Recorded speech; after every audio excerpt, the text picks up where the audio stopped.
Hello everyone, patching into today's third and final video. So we're going to have a look at weather next 10 to 14 days for today's third video.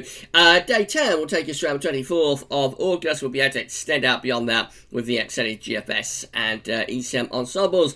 And have a look at CFS-V2 at the end of video for September. Talking of September, JMA Friday has been released. So that's the month ahead look at the Japanese and CFS-V2 models. And so the session is there, but we might have quite a coolish and unsettled start to this coming September. So have a look at JMA Friday and see what that has to say. We've also released a European Outlook today as well. So detailed look at weather across Europe for the next week to 10 days as well.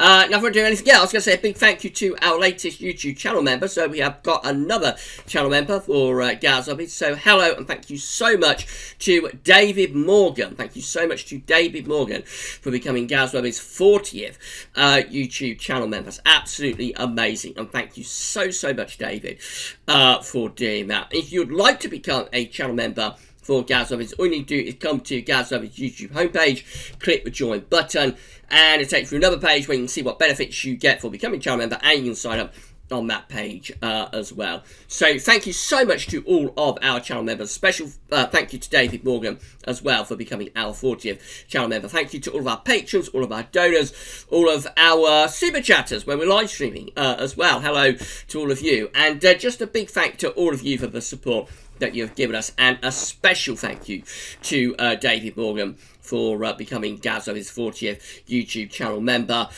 We've also got 7,222 subscribers, so subs are going up quite quickly at the moment. All this hot weather's been bringing in a lot of interest. So if you aren't yet subbed to the GavsWeatherVids YouTube channel, then please give us a sub and click all notifications where you'll be notified by YouTube when we are recording and uploading and live streaming and so on. So a big thank you to everybody for the support that you have given us, and a special thank you to David Morgan for becoming our latest GavsWeatherVids YouTube channel member.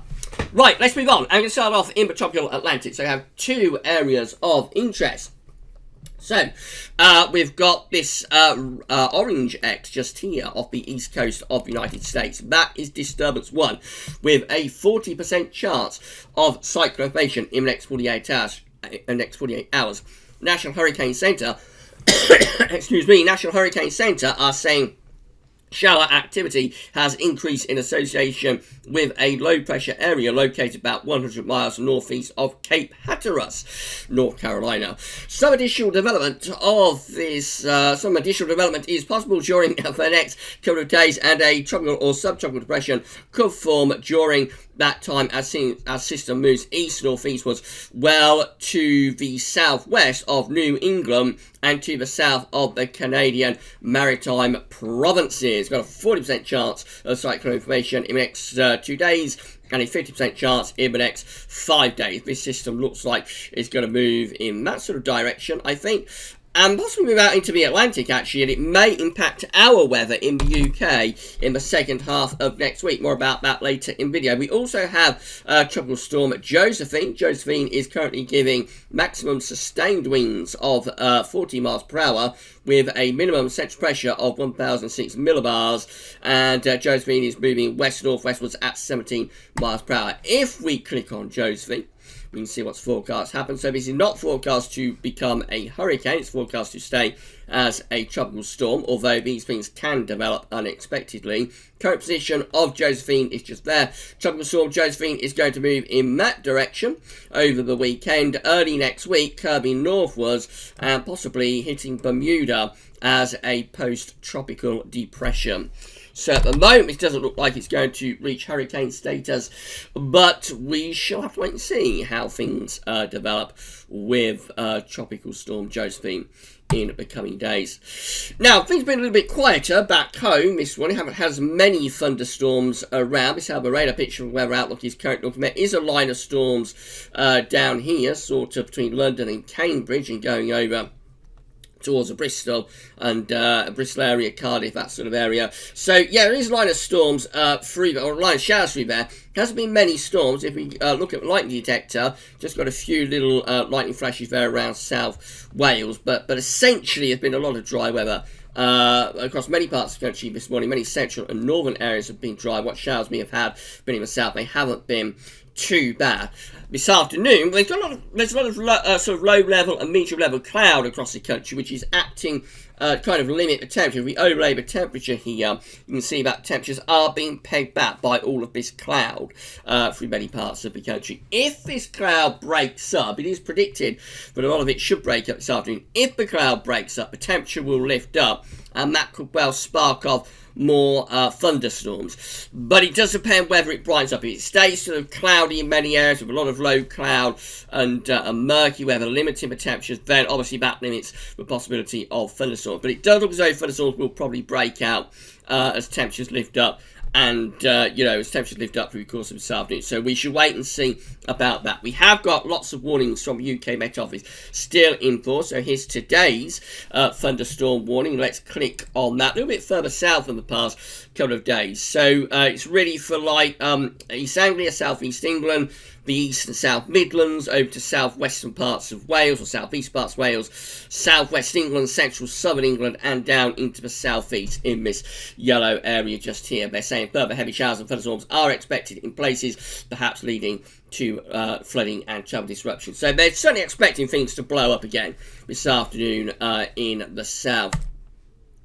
Thunderstorm warning tomorrow is a little bit more further north, a little bit more widespread across England and Wales. So again, looking at it closely, does stretch a little bit further north and west. And today's warnings, again, they're saying heavy showers and thunderstorms are expected in places leading to possible flooding and travel disruption. Sunday's warning is a lot further north. This is Sunday's warning. It goes even to the north of Manchester, warning for thunderstorms on Sunday, and the same is true for Monday as well. So those of you further north, you could well start coming back in the firing line on Sunday and Monday, but for today and tomorrow, it's primarily, I think, further south and southeast. If we do a late night live stream tonight after 10 o'clock, I'm not sure if we will or not, but if we do, we'll probably have a look at some high-res models for these thunderstorm risks over the weekend. I've got to get the analogues done this evening for the next autumn update, so it just depends what time I get that done, whether I can do a late night live stream after 10 o'clock. But if I can, then we'll have a look at some high-res models in terms of these thunderstorms over the weekend, as well as the 12 set, of course. Right, these are the GFS upgrade temperature and precipitation ensembles the next couple of weeks. The red line is the 30-year upper air temperature average for London and Old West Central. We're starting off warm and average at the moment. Temperatures are still coming down, of course. We're still in the cooling down process. A couple of days ago, temperatures were upper air temperatures were quite close to 20 degrees at 858 kPa. Now they're generally a little bit under 15 degrees, and we're going to come down further. So by the beginning of next week, we're actually back to the 30-year upper air temperature average. Going to the last week of August, this period just here, it does look as though the upper air temperatures are actually going below average then. Precipitation wise, regular rainfall spikes coming up, so all of this stuff here is like thundery stuff associated with the continuing cool down. Beyond that, these rainfall spikes just here into the last week or so of August, that's more Atlantic driven, I think. That's more sort of bouts of wet and windy weather coming in off the Atlantic Ocean. More about that in a second. Temperature anomalies from the 14th to the 22nd of August going to be slightly warmer than average. So yes, continues to be a bit above average with the temperature anomaly. We're still in the cooling down process, of course. Precipitation anomalies away from northwest Scotland. Generally, it's a bit wetter than average, especially so for England and Wales. Here's today's latest wind flow map from earthnullschool.net, showing us that wind direction has changed, of course. So there we go, trying to get the highlighter working. It's showing that wind direction has changed a few days ago. We was pulling up these southerly winds.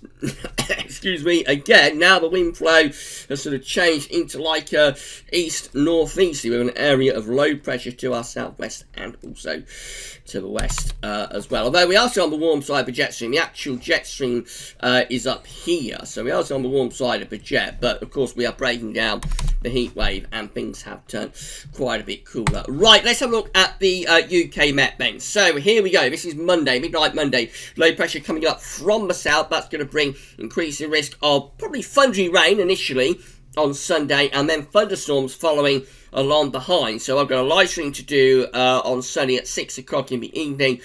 Will it be impacted by thunderstorms again? We shall have to wait and see. But certainly there's a greater risk, I think, on Sunday of thunderstorms becoming widespread once again. Into the early part of next week, low pressure sort of meandering close to the country, bringing further showers at times.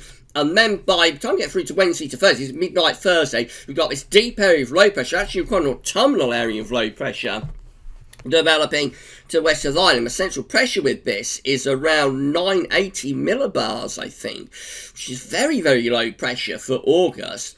So it could bring gale force winds to the west. I think it contains the remains of that disturbance area I was talking about a minute ago as well. Let's go back to it. This disturbance area just here that may or may not become a tropical cyclone.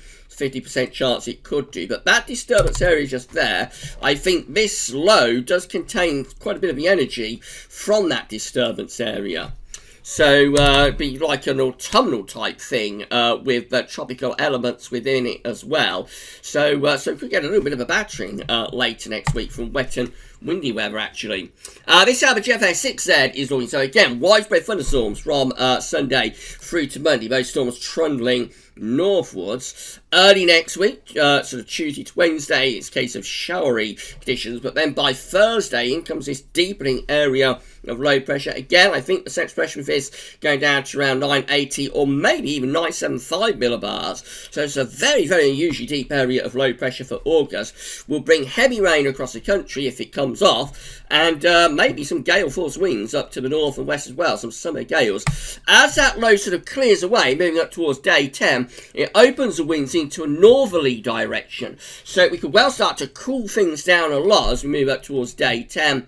And dare I say it, possibly hints of autumn within the atmosphere, hints of autumnal weather maybe, as we move up towards day 10. Now, we are in a slight little bump of high pressure, actually, by day 10, but very little comes of that. Low pressure just continues to come in off the Atlantic, and this is looking like a very cool and unsettled sort of final 10 days or so of August now, with the GFS properly autumnal type feel, especially so for northern parts of the country. What a change from the furnace-like heat that we've been having over the past few days. GM looks like this. So again, looking very thundery for England and Wales from Sunday into Monday. Those storms trundling northwards early next week. Then in comes this area of low pressure from off the Atlantic. A little bit different with a track of this low. Does allow some warmth to pull up from the south into more southern and east air, but it's very quickly swept away as that low pressure comes in from off the Atlantic, and just generally quite unsettled with the GM as we move up towards day 10 as well. The ECM looks like that. So Sunday to Monday, thunderstorm risks are for the south, for England and Wales. Then they trundle northwards probably through Monday. Look at this area of low pressure through the middle of next week. This is midnight Wednesday. That does look very, very autumnal, I have to say. Very deep area of low pressure in the middle of the Atlantic, which is really unusual for August. So been such a strange summer, and that goes on in the next sort of week to 10 days. So the ECM moves this area of low pressure towards us as we go through to Thursday and Friday, in line with all the other models. Perhaps not quite as windy with this, but certainly bringing bouts of rain in from off the Atlantic. And just generally looking very unsettled through the second half of next week. Temperatures becoming quite cool as well as that low pressure clears away over towards Norway. We turn the wind into the northwest, and so that starts to drag down cooler air from the North Atlantic, from Greenland, from Iceland, that sort of area. And so we get to day 10, and you have to say that's a rather autumnal looking chart, with low pressure over Norway, high pressure up towards Greenland and Iceland. We're in a north to northwesterly wind, looking cool and showery. And there is further low pressure downstream. We've got a low pressure there, we've got another one through here, so you will probably expect those low pressures to develop and move into west of Europe if we could go on beyond day 10. This is a precipitation forecast based on that ECM run. So yes, there will be showers around today, particularly so in the south and southeast again, with the risk of thunderstorms in some places. Through to tomorrow, the showers could be a little bit more widespread tomorrow. I'm expecting Saturday to be slightly quiet today, but actually it looks like tomorrow the showers could be more widespread across England and Wales. Again, a lot of them will contain thunder. Then we move into Sunday. Here comes this thundery stuff from the south during the course of Sunday and into Monday. So yeah, could be some big storms around Sunday into Monday. They carry on northwards as well through the early part of next week, so even Scotland and Northern Ireland coming to the firing line with those. And then from the middle of next week onwards, then we're moving the weather in from the Atlantic, of course. So here comes the wet and windy weather associated with that deep area of low pressure. That's sweeping in through the second half of next week. Again, bringing another soaking, but this time not thunderstorms, this time just general outbreaks of sort of heavy rain from off the Atlantic. And we keep this unsettled weather going then up towards day 10 with further showers or longer spells of rain coming in from off the Atlantic Ocean as we get to day 10. Atlantic well and truly back in business. These are the options on the table within the ECM Ensemble today for day 10, which gets us to the 24th of August. Via the Icelandic Met Office, we have 18 members of the ECM Ensembles with low pressure over to the north of the country, and we're bringing in quite cool west to northwest winds. There is northern blocking involved with that as well. High pressure towards Greenland and Iceland. Another 14 with a deep area of low pressure over top of the country. Some high pressure towards Greenland and Iceland. Again, that's going to be unsettled with spells of rain and quite cool too. 12 with low pressure over the country and away to our east as well, bringing in westerly winds. Again, hints of high pressure towards Greenland with that one. And then 7 with the low pressure just a little bit further northwards. Ridge ever so slightly stronger down to our south. So we still unsettled that. Very little difference really. It might just be that slightly warmer. But generally all of those options are involving low pressure, telling us that it is looking very unsettled around the day 10 time frame. And in 2 weeks' time, these are the options that we've got. Look away now if you want warmer weather for the bank holiday weekend, because this is showing unsettled weather continuing up to 2 weeks out. This is 29th of August. 18 members of the ECM ensembles with low pressure to our east, a ridge out in the middle of the Atlantic. They're going to be cool and showery. 17 with a deep area of low pressure over top of the country. That's going to be cool and settled. And 16 with low pressure city to our east. And again, probably bring down quite cool northerly winds. That is into bank holiday weekend as well, I think, by then. By the way, bank holiday updates will be starting this weekend at GavsWeatherVids. Finally, this South CFSV2 is forecasting September. This is a 700 millibar height anomaly for September from the CFSV2 for today. So showing an area of above average heights to our south-southwest, below average heights to our north-northwest, bringing a wind from like a west-northwesterly direction. Looks very classic, looks like a very classic and typical September pattern with the driest weather in the south, the most unsettled weather in the north. The temperature anomaly is forecast to be slightly above average for September and no particular signal for the rainfall anomaly. JMA Friday does suggest that September could begin on quite a cooler and unsettled note, but we shall see about that. Okay, so that's it then. I don't think we'll worry about September at this stage. So we continued with the thundery breakdown. So we're continuing to break down the heat wave essentially at the moment, and further thunderstorms expected over the coming few days. By the middle of next week, looks like the thundery breakdown comes to an end. And then we start opening the door to the Atlantic, and the Atlantic may well bring us a spell of wet and windy weather into the second half of next week. Possibly even with some summer gales for the far north and west of the country, and heavy rain too. And then that could set us up for a rather autumnal looking pattern actually as we head up towards day 10, cool and showery. And these conditions might extend them through towards the latter stages of August. We shall have to see about that. So, coming up tomorrow, we're going to have a weekend forecast, as always, on a Saturday. We're going to have a 10 to 14 day video update tomorrow as well. And I think we'll begin the countdown to the bank holiday weekend. Sunday, we've got GavsWeatherVids Sunday Roundup coming up, some more autumn analogues, and we'll be live streaming from 6 o'clock. Well, I don't know what that noise is. We'll be live streaming from 6 o'clock on Sunday evening. We may have a live stream for you after 10 o'clock tonight. It just depends how quickly I get the analogues created tonight. So just keep a close eye on the community page on YouTube. And we may do something a little bit later on, possibly having a look at this weekend's thundery potential. But it just depends how much time I have. Okay then, so keep checking back to all of the updates, but that's all for now, and thanks for watching.